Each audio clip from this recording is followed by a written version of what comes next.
خبر شامل کرتے ہیں وادی نیلم سے۔ صدر المصطفیٰ ویلفیئر عتیق یانی کی کال پر آزاد کشمیر بھر میں امدادی کیمپ قائم۔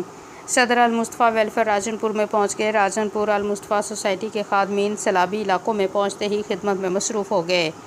مزید تاجران سول سوسائٹی کی ٹیمیں بھی رواں دواں ہیں۔ لوئر پلیٹ، اپر نیلم روڈ، پینک روڈ، چھتر، کوچرا، چیلا، نیا محلہ، 2 میل، تارک آباد، بیلامبور، سیٹھی باغ، رجاٹا، میرا، تنوالیاں، گلشن کالونی، شوکت لائن، سما بانڈی، سن گلی وغیرہ اور کیوڑی، پٹیکا، پنجگراں، دیوالیہ، نوسیرا، قومی کوٹ، کچیلی ڈنا، برسالہ، چھتر، کلاس، راڈا ایریاز میں سماجی کارکن، تاجران، قیادت، سیاسی، وکلاء، صحافی، اساتذہ کرام، ملازمین جس جذبہ اخلاص مندی سے گلی کوچے، محلہ، مارکیٹ، گھر، دکان، گاؤں گاؤں جا رہے ہیں، لائق تحسین اور بچے، بوڑھے، مرد و زن اپنی وسعت کے مطابق حصہ ڈال رہے ہیں، صد افتخار ہے۔ اسی طرح ضلع نیلم کے تمام اسکولوں سمیت مارکیٹوں میں بھی مد جمع کرنے کا سلسلہ جاری ہے۔ رپورٹ لال دین خواجہ، RMH اردو نیوز، وادی نیلم، آزاد کشمیر۔